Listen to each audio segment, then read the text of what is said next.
ચલો હવે જોઈએ આપણે પ્રશ્ન નંબર 8. આલેખ પત્ર પર વિવિધ ટપાલ ટિકિટો મૂકેલી છે. તે પરથી દરેક ટિકિટની પરિમિતિ અને ક્ષેત્રફળ શોધો. આલેખ પત્રમાં દરેક ખાનાનું માપ કેટલું આપેલું છે? આપણને 1 સેમી ગુણ્યા 1 સેમી આપેલું છે.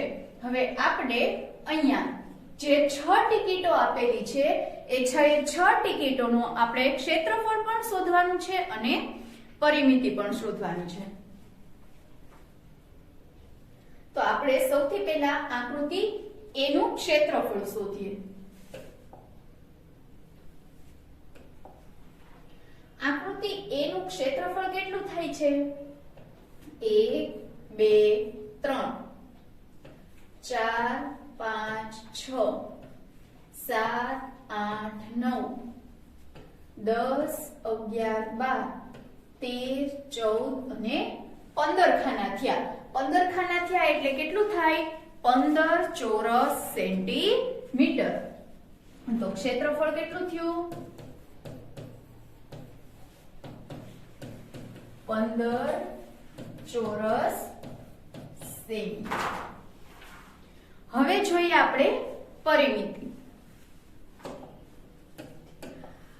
તો પરિમિતિ કેટલી થાય? 1 2 3 4 5 6 7 8 9 10 11 12 13 14 15 અને 16.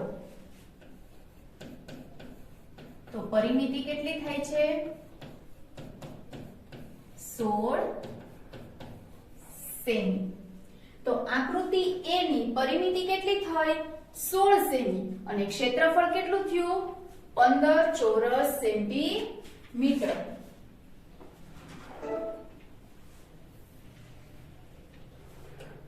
ટિકિટ A ની પરિમિતિ કેટલી થઈ? 15 સેમી. અને ક્ષેત્રફળ 16 ચોરસ સેન્ટીમીટર. ત્યાર પછી જોઈએ ટિકિટ B ની પરિમિતિ અને ટિકિટ B નું ક્ષેત્રફળ. હવે સૌથી પહેલા આપણે ટિકિટ B ની પરિમિતિ જોઈએ. તો ટિકિટ B ની પરિમિતિ કેટલી થાય? 1 2 3 4 5 6 7 8 9 10 11 12 13 14 15 16 અને 18. તો એની પરિમિતિ કેટલી થાય છે?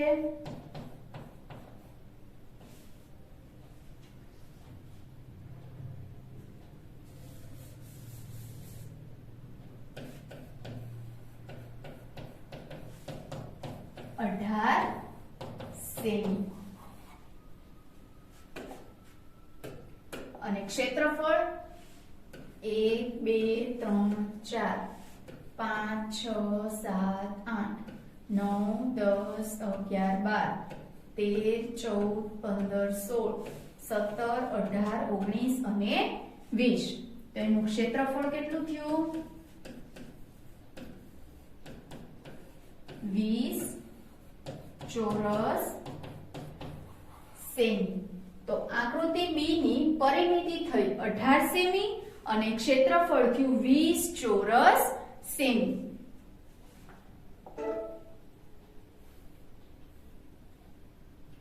આકૃતિ B ની પરિમિતિ 18 સેમી અને ક્ષેત્રફળ 20 ચોરસ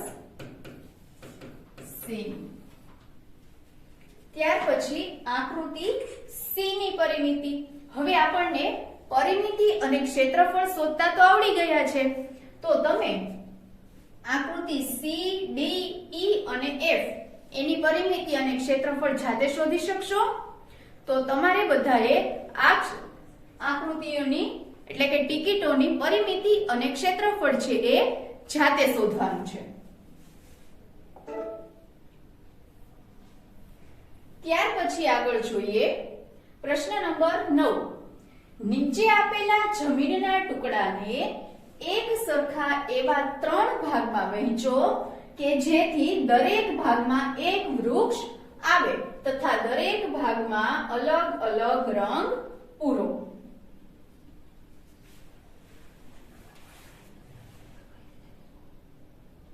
હવે અહીંયા આપણને જમીનનો ટુકડો આપેલો છે. આ જમીનના ટુકડામાં 3 વૃક્ષો આપેલા છે. હવે આપણે આ 3 વૃક્ષોને બધા જમીનના 3 ટુકડા કરવાના અને 3 વૃક્ષો છે જમીનના દરેક ટુકડામાં આવે એવી રીતે આપણે ભાગ પાડવાના છે. તો આપણે સૌથી પહેલા ઈ ગણીએ કે જમીન છે, જમીનમાં કુલ કેટલા ખાના છે. તો ગણીએ આપણે 1 2 3 4 5 6 7 8 9 ને 10. અને અહીંયા 1 2 3 4 5 6 7 8 અને 9. એટલે કે આની લંબાઈ છે 9 અને આની લંબાઈ છે 10. હવે આપણે સૂત્રો શીખી ગયા છીએ. તો હવે આપણે અહીંયા બધા ખાના ગણવા બેસવાનું નહીં. તો શું કરવાનું? આપણે જે લંબચોરસ નું સૂત્ર જોયું હતું, લંબચોરસ નું ક્ષેત્રફળ કેટલું થાય છે? લંબાઈ ગુણ્યા પહોળાઈ જેટલું. તો અહીંયા આપણે લંબાઈ ગુણ્યા પહોળાઈ કરીએ. લંબાઈ કેટલી છે? 10 ગુણ્યા 9 એટલે કેટલા થાય? 90. તો હવે તમારે ગણવું હોય તો ગણી જોવાનું કે આ ચોરસમાં, આ જે મોટું ચોરસ છે એટલે કે જમીનના કુલ કેટલા ભાગ છે? 90 ભાગ છે. હવે આ 90 ભાગને આપણે 3 ભાગમાં વહેંચવાના છે. એટલે કે દરેક ભાગમાં કેટલા નાના નાના ભાગ હશે? 90 ભાગ્યા 3 કરીએ એટલે કેટલો જવાબ આવે? 30. એટલે કે દરેક ભાગમાં 30 ચોરસ આવશે. પણ આ 30 ચોરસ આપણે એવી રીતે લેવાના છે કે આપણે જે 3 ભાગ પાડીએ એ ત્રણેય ભાગમાં આ વૃક્ષ જે છે એ વૃક્ષ આવી જવા જોઈએ. તો આપણે ભાગ પાડીએ. 1 2 3 4 5 6 7 8 અને 9.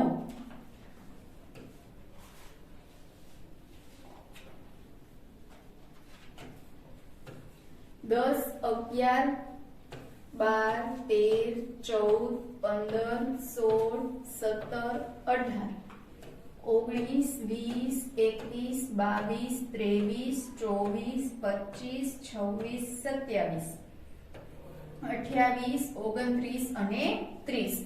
તો આ જમીનનો શું થયો? પહેલો ટુકડો થયો. બરોબર?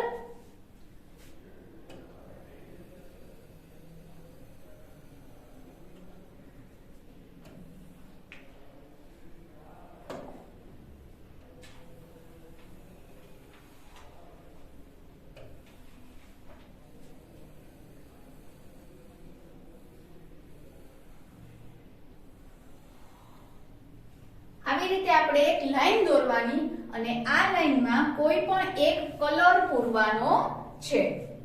હવે આપણે બીજો ટુકડો કરીએ. 1 2 3 4 5 6 7 8 9 10 11 12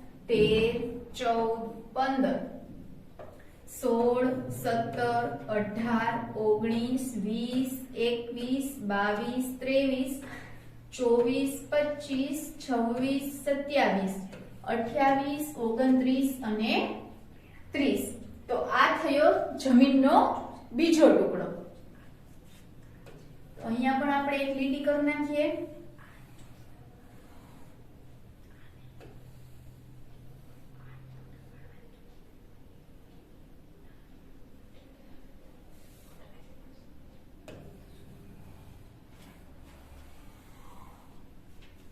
ને કુલ 90 ભાગ છે જમીનના. તો આમાં 30 આવી ગયા, આમાં 30 આવી ગયા. તો હવે કેટલા વધશે? 90 જ વધશે. તો એ 90 ભાગમાં આપણે જમીનનો ત્રીજો ટુકડો કરી નાખીએ.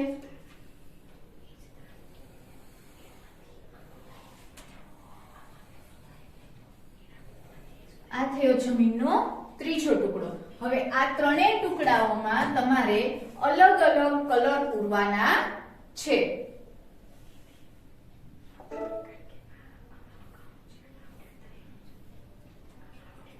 ત્યાર પછી આપણને એવી જ રીતે હજુ એક જમીન આપેલી છે. હવે એ જમીનમાં કુલ કેટલા ભાગ છે એ આપણે જોઈએ અને પછી એ જમીનમાં પણ 3 વૃક્ષ દોરેલા છે. આ 3 વૃક્ષને આપણે દરેક ભાગમાં સમાવવાના છે.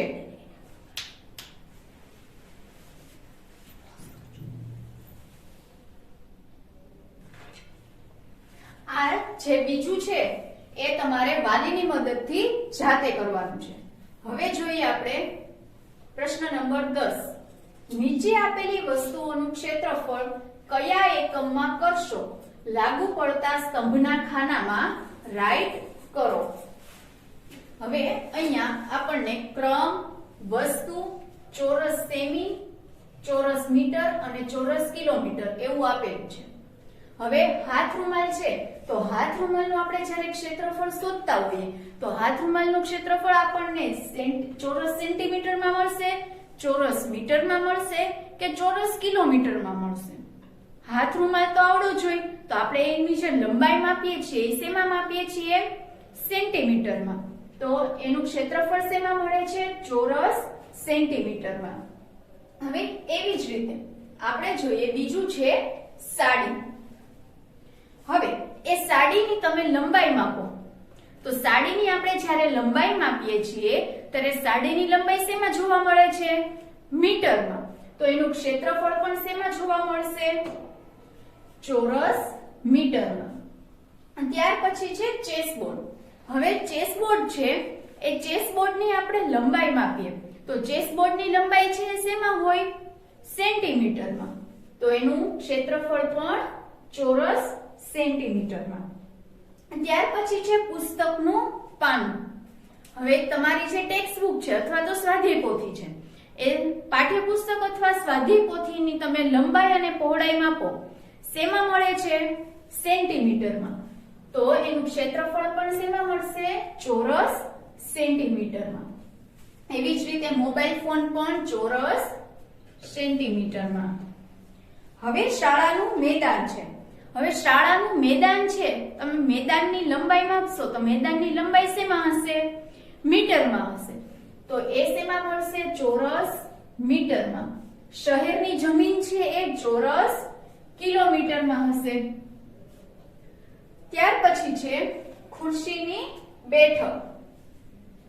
પછી છે વર્ગખંડનો દરવાજો. ત્યારબાદ બ્લેકબોર્ડ, બગીચો, ટીપોય, ભારતનો રાષ્ટ્રધ્વજ અને રસોડાનું ભોંયતળિયું. તો તમારે આ 8 થી 14 છે. હવે આટલી વસ્તુઓમાં તમારે થોડું વિચારવાનું છે કે ખુરશીની બેઠક છે તો ખુરશીની બેઠક છે સેન્ટીમીટરમાં મપાય, મીટરમાં મપાય કે કિલોમીટરમાં મપાય?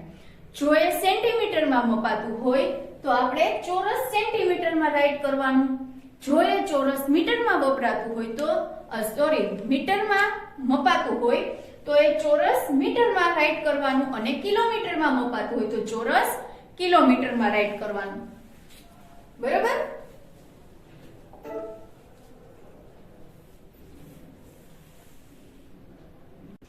ત્યાર પછી જોઈએ આપણે પ્રશ્ન નંબર 12.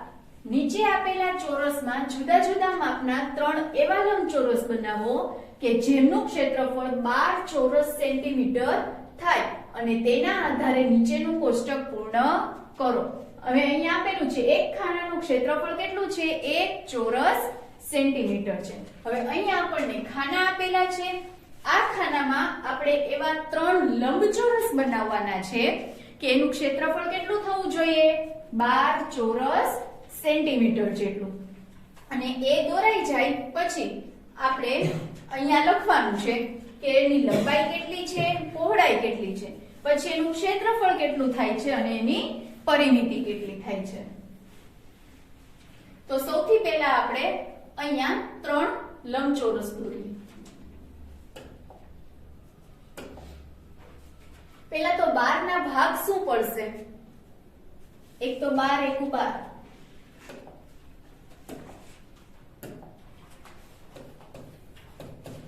પછી 6 દુ 12 અને 4 તરી 12.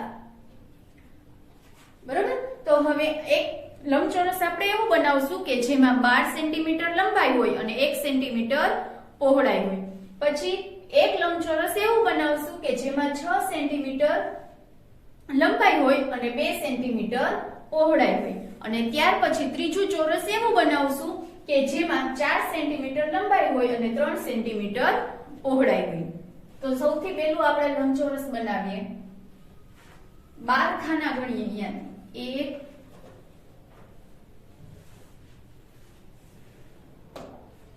1 2 3 4 5 6 7 8 9 10 11 અને 12 અને પહોળાઈ કેટલી એક જ રાખવાની છે એટલે એક જ ચોરસ આવશે. તો અહીંયા આપણે લંબચોરસ દોરી નાખીએ.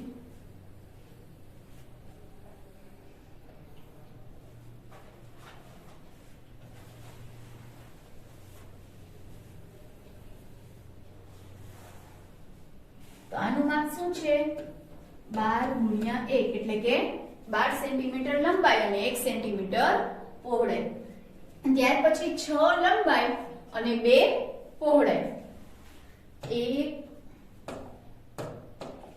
2 3 4 5 અને 6. તો આ થઈ 6 સેન્ટીમીટર લંબાઈ અને 2 સેન્ટીમીટર પહોળાઈ.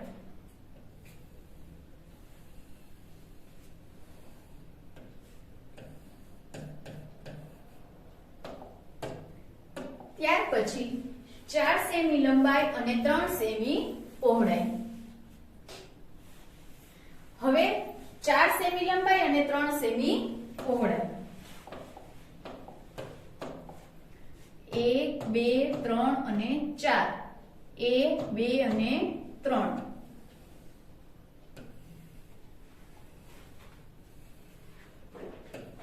4 ગુણ્યા 3. તો આપણે જે 3 લંબચોરસ દોરવાના હતા એ 3 લંબચોરસ આપણે અહીંયા દોરી નાખ્યા. હવે આની વિગત છે એ વિગત આપણે નીચે આપેલું જે કોષ્ટક છે એ કોષ્ટકમાં લખીશું લંબાઈ અને પહોળાઈ. અને પછી શું શોધવાનું છે? પરિમિતિ અને ક્ષેત્રફળ.